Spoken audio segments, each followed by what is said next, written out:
जो माने वर्तमान बीजापुर चिकित्सालय चिकित्सित होउछन्ते तांका अवस्था स्थिर रही। वर्तमान आम बीजापुर चिकित्सालय अच्छु इटी आम देखिलु 5 ରୁ 6 जन जवान मैंने चिकित्सित होउछन्ते जो माने आहत होइछन्ते। इटी एई जो आम वार्ड अच्छु इटी 2 जन जवान चिकित्सित होउछन्ते एवं अन्य वार्ड रे जोटी आईसीयू ओटी लिखाई से वार्ड रे 4 जन जवान चिकित्सित होउछन्ते। एपरि 6 जन जवान एटी चिकित्सित होउछन्ते। अन्य गुरुतर जवान को रायपुर को स्थानांतर करा जायतिला। ता सहित जो माने सामान्य आहत थिले तांको एठी रखा जायछि।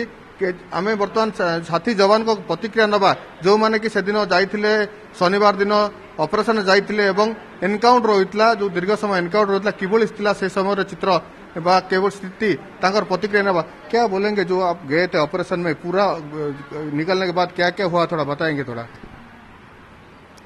हम लोग ऑपरेशन गए थे रात में, सुबह तक हम लोग ऑपरेशन पॉइंट तक क्लियर पहुंच गए। रिटर्न आते समय थोड़ा सा पानी वानी पी के जाएंगे ऐसा करके वहाँ एक टेकरी में बैठे थे। उसी टाइम गांव की ओर से आके वो बटालियन जो नक्सलियों का वो हमको पहाड़ में ही घेर दिया। घेर के फिर बम एची ये ग्रेनेड वगैरह फेंकने लगे तो पहाड़ के ऊपर ही हम लोग आधे से ज़्यादा लोग घायल हो गए। फिर हम लोग सोचे यहाँ से रहने सब लोग मर जाएंगे, अब यहाँ से निकलना चाहिए, एम्बुश तोड़ना चाहिए। गांव के ओर मैदान था, उस साइड एम्बुश लगा था। हम लोग उनका एम्बुश को तोड़ते हुए निकले। वहाँ पर कुछ जवान घायल हो गए, उनका भी डेड बॉडी गिरा, हमारे तरफ से डेड बॉडी गिरा था। उसके बाद कुछ लोग घायल वालों को गांव में आके घर में ट्रीटमेंट कर रहे थे उस टाइम,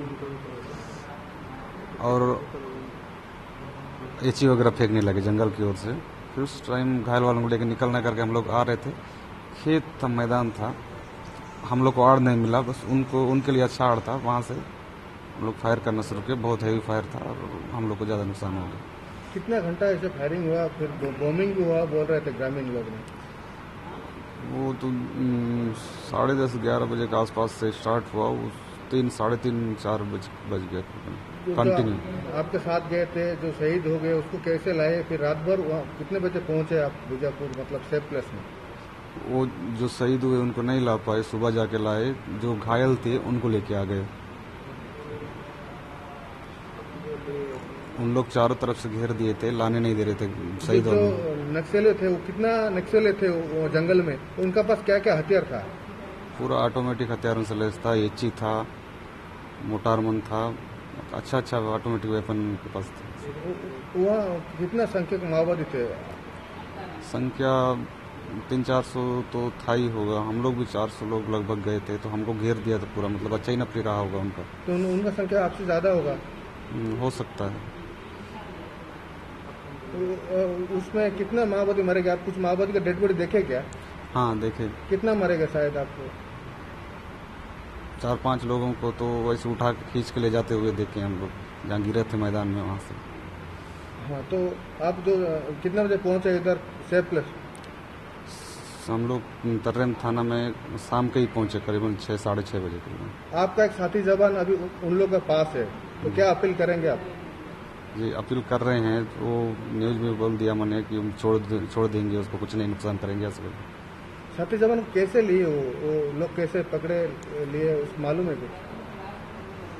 थोड़ा तालमेल में इधर उधर हो गया, इधर अफरा तफरी हो गया तो कोई वहाँ भटक गया होगा जंगल में, नया रास्ता था।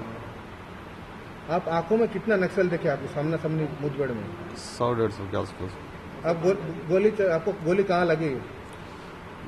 गोली मैदान में, जहाँ मैं महुआ पेड़ के पास पोजीशन लिया था वहाँ पर लगी मेरे को, हाथ में गोली लगी। तो आपका साथ जो जवान था, जो आपका टीम में कितना जवान को गोली लगी है। मेरे को जब गोली लगा उसके बाद कितने लोग घायल हुए मेरे को नहीं मालूम। जब मेरे को यहाँ लाए थे। आपको कौन लेके आया, ना खुद आया। वहाँ से 2 लोग मेरे को पकड़ के लाए। इस पर पहुँचने के बाद थोड़ा पसीना उसीना मेरे को कम हुआ, हल्का हो गया शरीर। उसके बाद थोड़ा मैं पैदल चला के आ गया वहाँ से। जो गोली चल रहा था, ग्रामीण ने बोल रहा था जो गोली बारिश हो रहा है, फिर बॉम्ब का भी उधर बारिश हो रहा था, उस टाइम अंदर थे आप कैसे फील, मतलब लड़ाई करने गए थे, फिर उस टाइम से जवान साथी जवान का लड़ाई कर रहे थे, सामने नक्सल है, उस टाइम मन आपका फीलिंग्स कैसे था। अब वो सामने आ गए, मन में एक ही बात था, लड़ेंगे तभी जीतेंगे, अगर नहीं लड़ेंगे तो मरेंगे। तो कितना टाइम लड़ाई हुआ। सुबह 10 साढ़े 10 11 बजे स्टार्ट हुआ है। कंटिन्यू चलता रहा। बीच में थोड़ा सा ट्रीटमेंट किए घायल लोगों को एम्बुलेंस तोड़ने के बाद। उस टाइम ब्रेक था 15-20 मिनट का, उसके बाद फिर कंटिन्यू चालू हुआ तो 3-3:30 बजे तक लगातार। आपका पास वेपन क्या था, कितना बंदूक, क्या हथियार लेकर आप लड़ रहे थे? हम लोग SLR के 47 लेके लड़ रहे आपके थे। पास जी। कितना गोली आप खुद चलाई माओवादी में? मैं तो 120 गोली लग करीबन चलाया। आप कुछ आपका साथी जवान को रखा क्या है क्या? आप फ्रंट फुट में थे, पीछे आपका जवान था ना? आपका टीम आगे था पीछे था?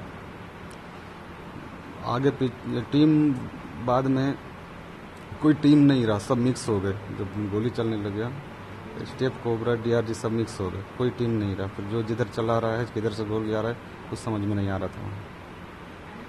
आपण शुणुथिले जो साथी जवान रहिचंती से तांको प्रतिक्रिया रखुथिले किभଳି से समयर चित्र थिला। एटी मध्ये आउ कि साथी जवान रहिचंती तांको प्रतिक्रिया नबा। से माने जो समयर चित्र थिला प्राय दिन 10टा रो गोली विनिमय होइतिला एवं 4टा पर्यंत गोली विनिमय होइतिला। प्राय 15-20 मिनिट विरति थिला। तापरे पुणी थरे गोली विनिमय होइतिला माओवादी एवं पुलिस मध्य से समय चित्र। आउ जन जवान सोईचंती तांकर असुस्थ अछंती से मध्य थोड़ा बोलेंगे उस टाइम का क्या हाल था जो फायरिंग हो रहा था दोनों तरफ से? कोई बात नहीं। आपके साथी जवान के साथ लड़ रहे थे नक्सल को, उस टाइम कैसा माहौल था? वहाँ माहौल बहुत ही खतरनाक माहौल था उस टाइम पे, और हमारे जवान उसका मुंह तोड़ जवाब दे रहे थे, आगे बढ़ रहे थे, बुजुर्ग थे, कवरिंग फायर दे रहे थे, और कुछ हमारे जवान की डेथ हो गई थी। आपका साथी राकेश्वर सिंह आपके साथ थे क्या? Yes. तो उसको कैसे अगवा किया गया? नहीं, मेरे साथ नहीं था, मैं तो 3 नंबर टीम का सदस्य हूँ, और वो शायद 6 नंबर टीम का सदस्य था, वो मेरे साथ नहीं था। तो कैसे अगवा किया गया आपको कुछ मालूम है क्या? वो टीम का आपको कितना दूर में था उनका टीम? नहीं, वहाँ पे तो DRG, STF और कोबरा 210 का बहुत ही वो आपस में मिल गए थे हम सब, तो उसमें हमें पता नहीं लग पा रहा था कि कौन आदमी किधर चला गया, किस उस पार्टी में मिल गया। ऑपरेशन गए थे राकेश सिंह से मिलके एक साथ गए थे ना? हाँ, हम राकेश और हम सब एक साथ में गए थे ऑप्स के लिए, और रात को भी हम साथ ही थे, और सुबह मॉर्निंग में भी हमने खाना वाना सब एक ही साथ खाया था। जो राकेश और कौन सा राइफल पकड़ा था और हथियार के साथ उसको लेके गए ना? कैसे उसको लेके गए मालूम है क्या? जो नहीं, उसके पास 47 राइफल थी, तो राइफल तो उसने शायद ही वो उसके चलना बस की नहीं रहा, तो इसलिए राइफल उसने अपने एक साथी को दे दिया था। वो साथ में राइफल लेके गया ना छोड़ के गए? राइफल तो मुझे लगा शायद अपने साथी को दे के गया था। साथी को कैसे दिया राइफल? उसको कुछ चोट लगी थी क्या? चोट नहीं, उसके बाद हाइड्रेशन से गर्मी पड़ी थी ज़्यादा, पानी नहीं था, खाना नहीं होता, वो जंगल में कोई पानी की सुविधा नहीं थी, और अगर कोई नाले तालाब का कोई पानी वानी भी होता तो थोड़ा वो कर लेते, तो उसको थोड़ा प्रॉब्लम हो रही चलने में, तो इसलिए वो मुझे ऐसा कि हम लोग तो सभी लड़ाई में लड़ रहे थे। जो राकेश्वर का टीम था, राकेश्वर लड़ने नहीं, हम सब लड़ाई में लड़ रहे थे सब। राकेश्वर का हम लोगों को बाद में पता लगा कि जब हम यहाँ कैंप में जो राकेश्वर का टीम का जवान, हाँ, जब हम लोग नहीं, ऐसा था जब हम लोग सब वहाँ पर किसी को मालूम नहीं था कि कौन पीछे है कौन आगे है, तो जब हम लोग कैंप में आ गए हैं बचे काफी लोग, तो जब हम लोगों का काउंटिंग हुआ, तो जब हम लोगों को मालूम हुआ कि ऐसे ऐसे एक आदमी हमारा कम है। राकेश्वर घायल था कि थोड़ा बहुत? नहीं, वो राकेश्वर घायल नहीं था, वो नहीं तो राकेश्वर घायल नहीं था। वो जो माओवादी के अम्बुश में आप लोग फंस गए, तो कैसे अम्बुश डाले थे माओवादी? आप लोग मालूम नहीं पड़ा आप कितने जवान थे और माओवादी कितने थे? नहीं, हम लोगों को तो पहले अम्बुश का तो हम लोगों को पहले ही पता लग गया था, फायरिंग से पहले ही, कि अम्बुश लग चुका है।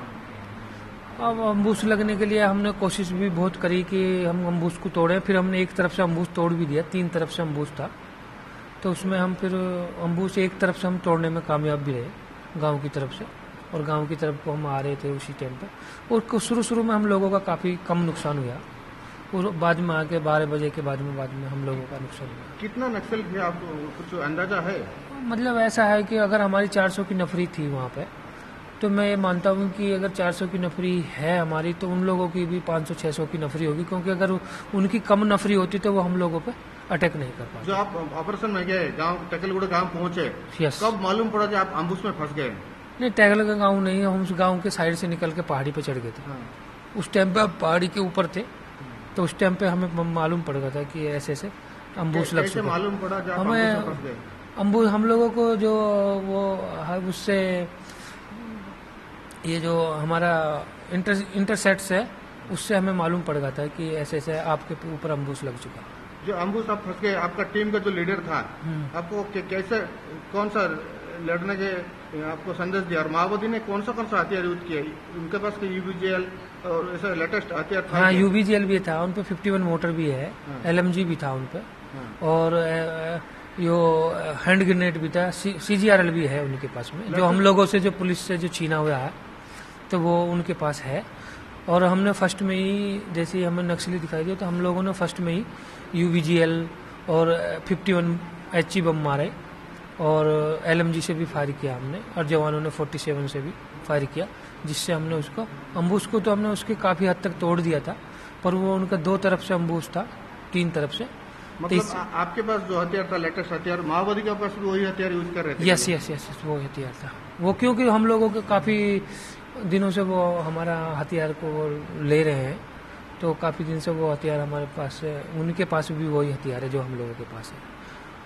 तो काफी बम की बारिश हुई है वहाँ पे, तो बम की वजह से हम लोगों को थोड़ा आवाज का भी पता नहीं लग रहा कि कौन सी पार्टी किस साइड से फायर कर रही है, नक्सली कर रहे हैं, क्या कर रहे हैं, तो इसमें थोड़ा हम लोगों का काफी नुकसान हुआ। अभी आपका साथी राकेश सर जो आपका टीम में थे, अभी वो माओवादी के कब्जे में है, तो उसको कैसे छुड़ाया जाए? आप क्या अपील करेंगे?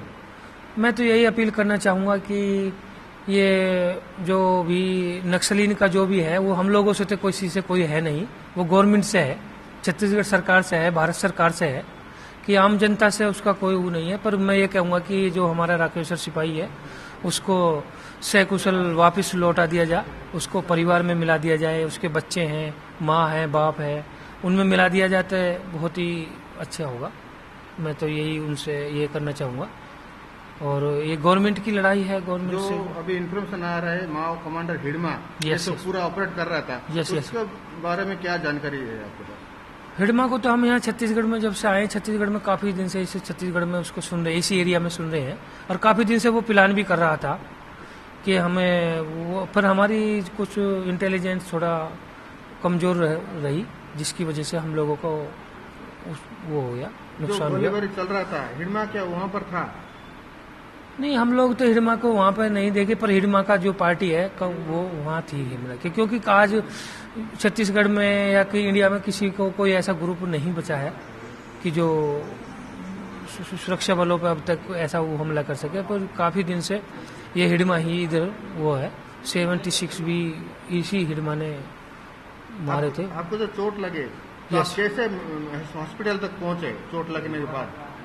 नहीं, उस टाइम तो मेरे चोट से पहले भी मैं काफी लड़ रहा था, और चोट के बाद भी उस टाइम पे मुझे कोई डर नहीं था। वहाँ पे जंगल में मेरे को कोई डर नहीं था वहाँ पे, और मैं बहुत ही अपने जवानों के साथ लेके काफी देर लड़ा हूँ। फिर मेरी चोट लगने के बाद में थोड़ा मैं लूज हो गया, फिर आगे मैं थोड़ा आया, क्योंकि मुझे मालूम था कि अगर मेरे गोली लगी तो फिर मुझे यहाँ से कोई निकाल नहीं पाएगा, इसलिए क्योंकि सभी लोगों को अपनी अपनी उसकी चलना मैंने कहते से समर मुहूर्त कहते जे जवान जन कहते आहत हेबा परे मध्य से माओवादी सहित लड़ी, किंतु माओवादी संख्या अधिक थिबारु तांकर जो पुलिस सेठू बैकफुट रे थिला।